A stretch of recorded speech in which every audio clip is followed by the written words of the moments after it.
You're listening to Toronto's #1 real estate podcast, powered by Watson Estates. The most successful local real estate investing starts right here, right now. Here's your host, broker, investor, and social media influencer, Bradley Watson.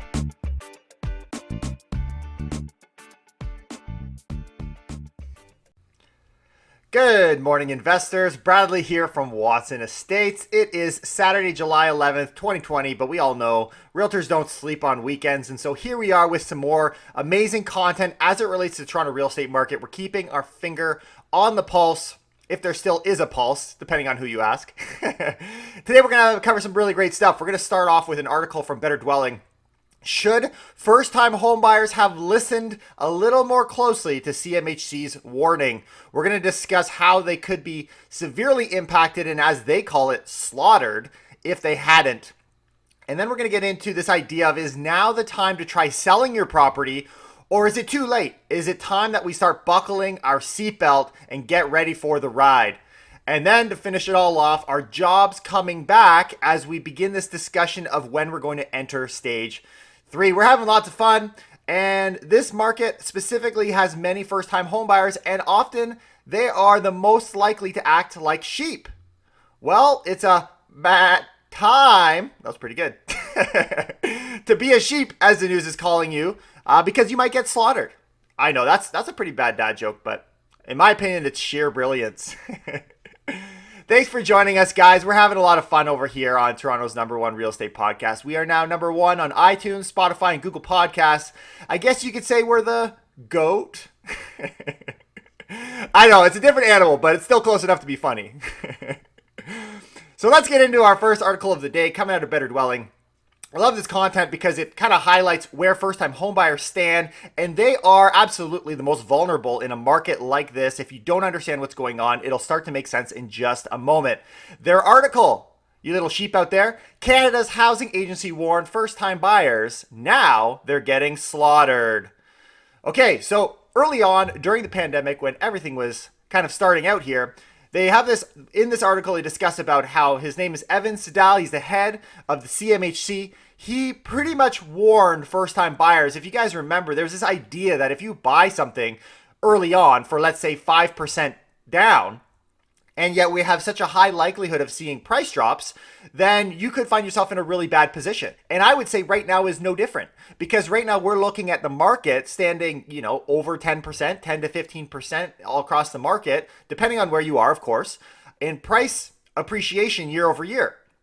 But many people are calling our market, even now, even some of the more optimistic people are calling 2020 the end of the year to see a price increase of 3 to 4%.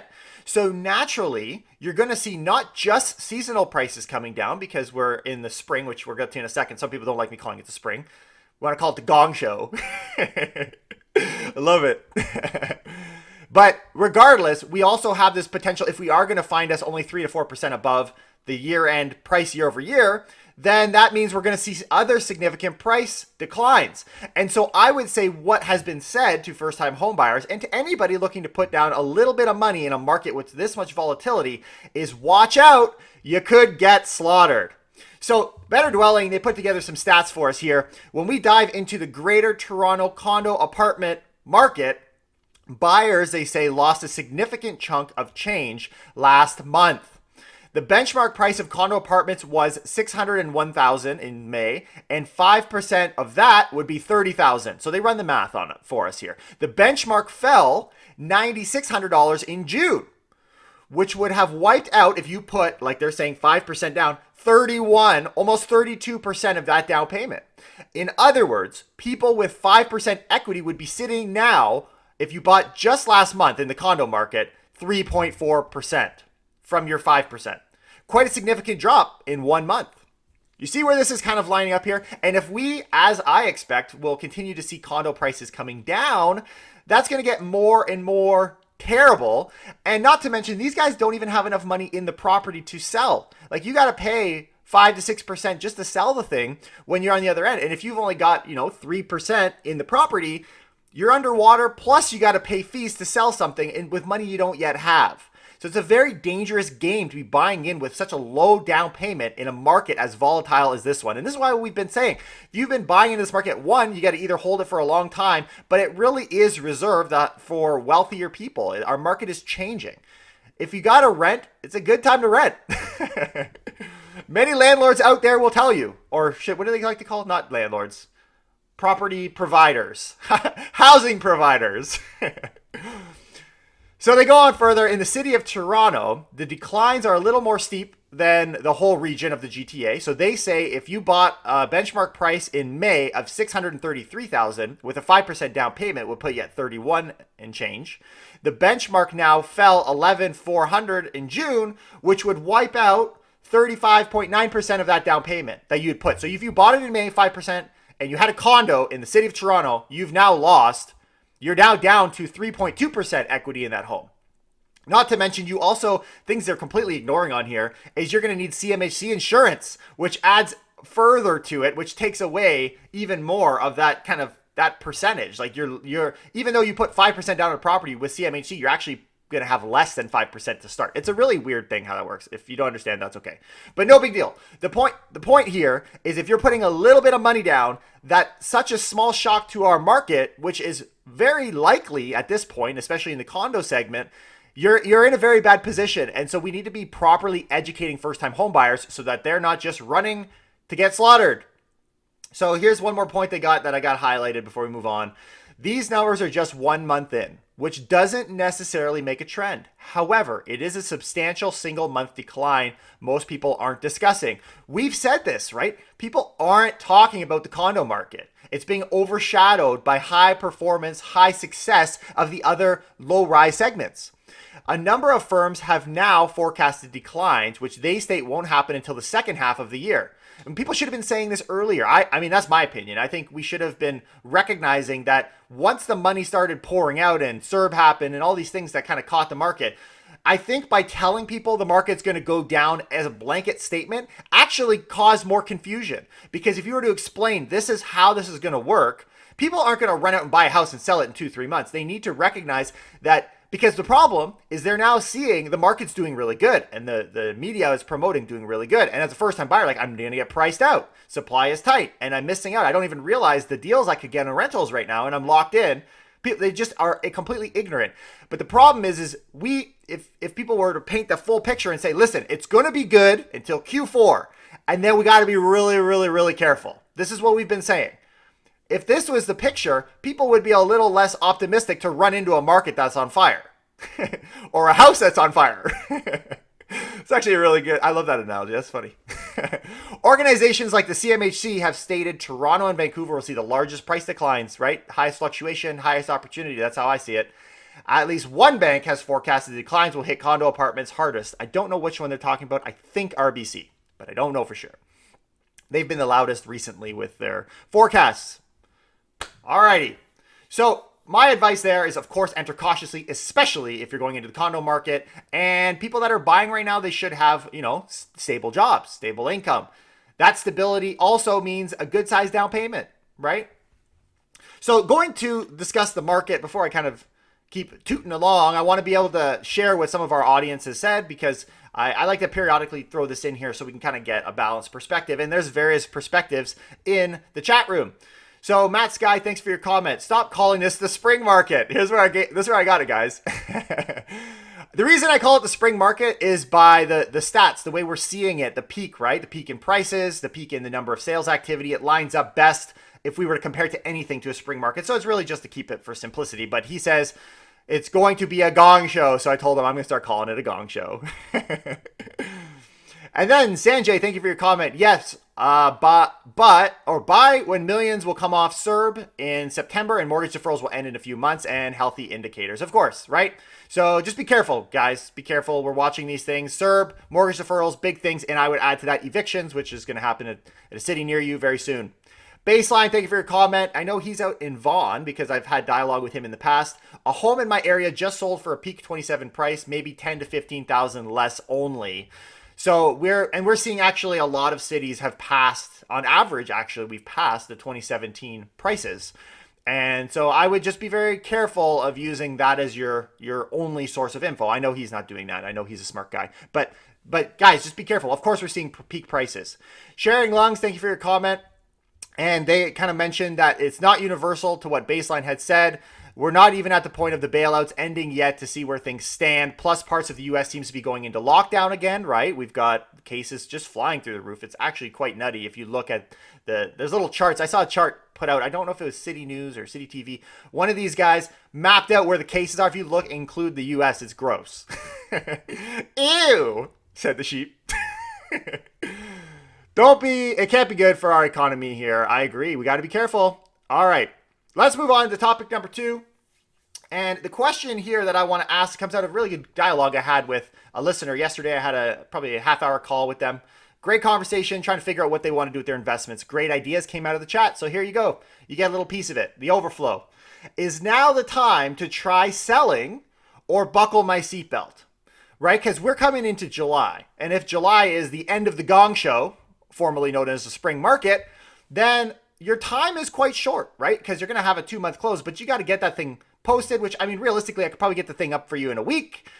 But can you sell it in a week after that? You could try, but in a market like the condo market, which is where you got to be a little more careful, you got to recognize the days on market on those are getting quite lengthy. So it's getting tight. It is getting tight. So there's an article that came out of the Financial Post, and this idea of refinancing, I thought this is a perfect place to put this, and mortgage renewal requests. And we don't see this as much as realtors, but we hear it from our mortgage broker friends all the time. So the real estate market, this is the article, might have experienced a temporary freeze in April and May, but mortgage brokers across the country are reporting some of their busiest months ever due to a surge in inquiries on mortgage renewals and refinances as Canadians rush to take advantage of historically low interest rates that show no near-term sign of rising. Right, and I don't anticipate them to go up anytime soon either. So this is the case. This is funny because earlier in the year, March, April, there were mortgage brokers pulling their hair out. It sounds to me like they're a lot like realtors, right? You were freaking out, but now all of a sudden, here we are sitting and I'm outperforming by quite a long shot my stats from last year on personal production. So they're seeing the same thing. What a crazy business, right? Up, down, up, down. Here's some of the things they say. Quote, this is, I think, who said this? This is, I don't know. We're going to find out in a second. Someone from RateHub, I think, co-founder of RateHub. Here we go. On average, if a client's mortgage was above 3%, then it made sense to pay the penalty to break the mortgage and refinance. That's how cheap mortgages are now. We've been seeing that category of clients look to take advantage of lower rates. Rates are historically at the lowest point ever, so naturally you'll see a surge in refinancing and also debt consolidation. The interest rates that we saw, the dropping that happened, those giant point drops that took place, it seemed like overnight, they took a while to roll out into the banking segment, and now the lenders are giving the rates, right? Mortgage renewal inquiries, listen to this, rose 78%. And refinance inquiries rose 182%. Mortgage rates crept up in April and May, so they're giving the history, despite the borrowing rates coming down. But since then, renewal and refinance inquiries are rising by 18 to 35%, respectively. This is looking as of June. Decreased again in June.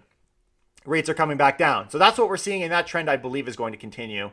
And then on the renewal side, if you have renewal coming up in the next few months and you see your rates are low, then you start to inquire about transferring lenders, right? So if you've got something that you're locked into, you know what? It might not be a bad time to shop around. If there's something you're going to shop for, it's, what is it? Auto insurance, because you're not driving your car, and home financing. Why not? Get yourself that deal. According to RateHub, they released data. Actually, lowestrates.ca. They're actually a competitor of RateHub. They found that the number of requests for refinancing quotes surged by, listen to this, 389% in March compared to February, right? So on a year-over-year basis, the total rise in refinancing mortgage quotes in March was 156%. And that number, I would anticipate, is continuing to rise as rates are actually coming down to line up with the interest rates. Rates are low. This is a good point. But really, they have been low since 2009. In a way, we are splitting hairs when looking at the difference between, listen to some of these numbers, 2.29% for a 5-year mortgage and 1.99%. Like, what are these rates? So I had this conversation yesterday with a really nice lady. It was a great discussion. We're trying to kind of come up with a game plan on what would work for her investments. And they said what I said is about moving quick right now. If you're going to sell your condo, for example.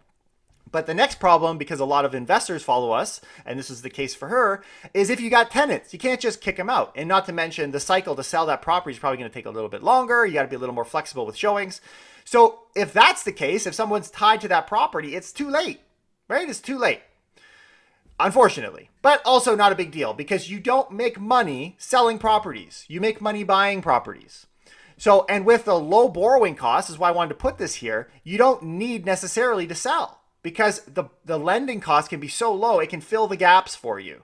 You know what I'm saying? I hope that makes sense. So don't feel like, so realistically, this is what I was kind of explaining to her yesterday. Let's say you got $1 million house, right? You're going to sell the thing, and let's say you got $800,000 in equity. If you sell it, you get $800,000 in equity. But really, you could refinance that, get $400,000 or $500,000 out of it at next to nothing, at pennies on the dollar, still collect a positive cash flow because it's so cheap, right? And you play that game. You make sure you get the positive cash flow. And really, all you've missed out is that extra $200,000-$300,000. But you're still in the game. You don't need to sell in order to play that game. And so in markets that you're like, I got to get rid of this house. Okay, fine. No problem. But it's not necessary to sell right now. You can put on your seatbelt and go for the ride. And if you can't act quick, I would say holding tight means locking down the tenants as well for a 1-year term. This was kind of came out of this conversation with her, which I thought was a very valid point, is she has tenants that are month to month, which is the case for many people if you've had a long-term tenant. Even if it means taking the same amount of rent as you've gotten last year, lock down the 1 year because it's only a matter of time before they're going to turn around and they're going to listen to a podcast like this and realize that there is sweet deals out there right now. And you want to make sure that you've got a commitment. And however you sell that, right? And likewise to you tenants out there, shop around. Right? Or hold them over the fire because you can. All right. Let's start getting into stage 3 here, this reopening. Our jobs coming back as we near stage 3. I thought this was a perfect place to put this comment that came from W on YouTube. Appreciate it. He asked a question a few days back. Do you think China issuing a warning about Canada will slow down immigration? So they've kind of been saying to their citizens to, quote, Canada is, quote, citing violent action. So apparently we're like the most violent country in the world because obviously China is picking a fight with everybody at the same time. And so he's asking, is that going to slow down immigration? I don't think so. Even if you look at the long-term immigration, it's not, I mean, China is a big component of it right now, but eventually that will change. They have, the nice thing about China is they got a lot of money, right? Like we want lots of money coming in. I don't think people buy it. And realistically, the immigration, as far as moving into our country, is oftentimes when they first move here or people come for school or whatever, it takes a 3-year time frame anyways. I don't see it. Maybe, but we are in such a high position of immigration. I'm not that concerned. And by the way, these things are cyclical. Like think about where we were in conversations with China and, you know, the United States with even just a year ago. It's crazy how fast these things can evolve and eventually affect Toronto condo sales. So this is what he's asking, and rent demand. So I think the pain that we're feeling in Toronto right now is what will continue. So to say immigration is going to, like this outbreak that we're seeing, or this fighting going on internationally, or the fear, I don't think it's going to make things any worse. I think we're kind of in the worst. It seems as though it's actually coming out the other side. So I think at worst, what we have now will continue, right? Namely, foreign buyers pulling back, which we've seen for years, and rental demand being down. So the faster we can get our immigration back up, the faster we can boost the rental market, which in some cases isn't what people want either. So depends on what side of the stage you're on. And he says, also, do you feel the U.S. coronavirus increase on the border remains closed? How will it affect Toronto economically? Will it bring down housing? Amazing questions. I wish I knew the answer. And I also don't know how they're going to treat that. Like, because it almost appears like the U.S. is on its track to herd immunity, and that's not our game plan up here. So I don't know. I think we're going to need to really figure out what our relationship to other countries around the world looks like. And that's a job for someone smarter than myself. And then Ryan, thank you for your comment. Number of immigrants tripled in May from April, right? We're seeing rises. And 11,000 people in a single month, which is quite minor, really. But, I mean, it's the right direction. And June will be even higher as we restarted. Canada's in great shape, COVID-wise. So immigration is pro-growth still. I agree. I think we're at the bottom when it comes to immigration. And I think it's only uphill from here. And at the same time, what's leading the pack on a lot of this is jobs, right? Jobs.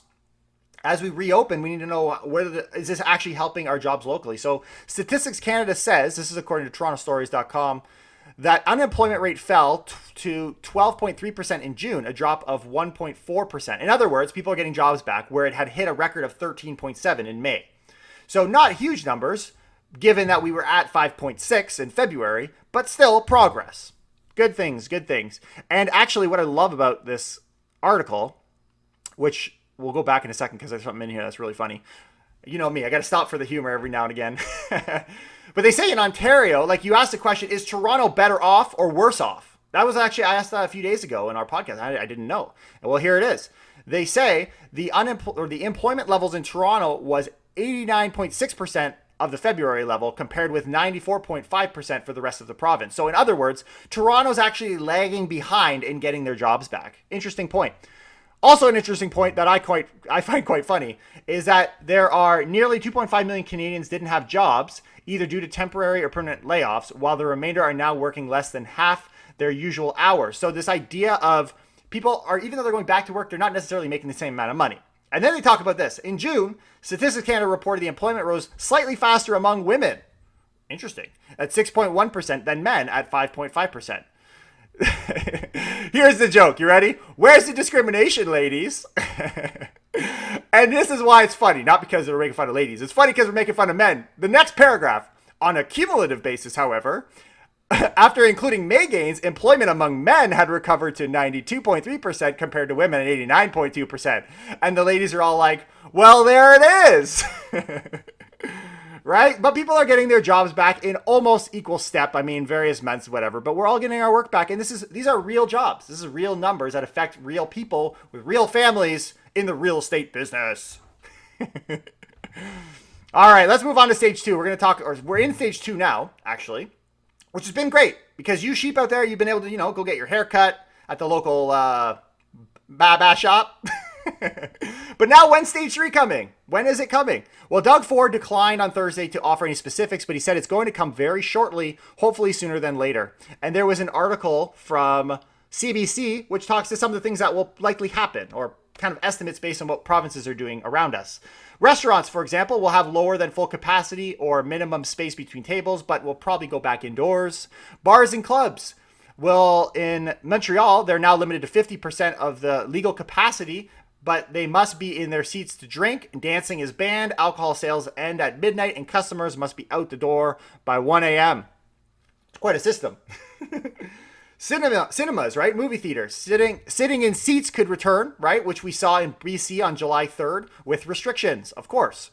Gyms, right? Profound changes, obviously, but will most likely open with stage 3. And other things to keep in mind, playgrounds will finally open. Instead of getting those 100 kids in the park to go over to the splash pad, we'll be able to spread them out a little bit. And of course, the maximum size of social gatherings will increase most likely from 10. And where that'll be, we will find out. But some crazy stuff is happening, right? Like I saw an article of Niagara. The Niagara strip clubs, they're set to open without strippers this Saturday. When they do reopen and the strippers come back, I'm guessing they'll need to wear masks, right? Or do you do it on the patio? I don't know. But if we were smart with our investment based on everything we heard here today, hopefully explained very clearly, we won't get slaughtered. Instead, at the tail end of all of this, we'll all be out there driving our Lamborghinis. We had some fun. Thanks for tuning in, guys. I'm going to be off tomorrow, of course, as we usually do on Sundays. Take the day off with the family. But I'm going to be putting together most likely our video for next Wednesday. I'm open to topic ideas. If you have any, send them over. We'll be putting that together. And make sure you hit that subscribe button, hit the like. Thanks for joining us, and we'll have great conversations. We are #1 on iTunes, Spotify, and Google Podcasts for Toronto real estate. I'll see you next time. Take care and keep it real.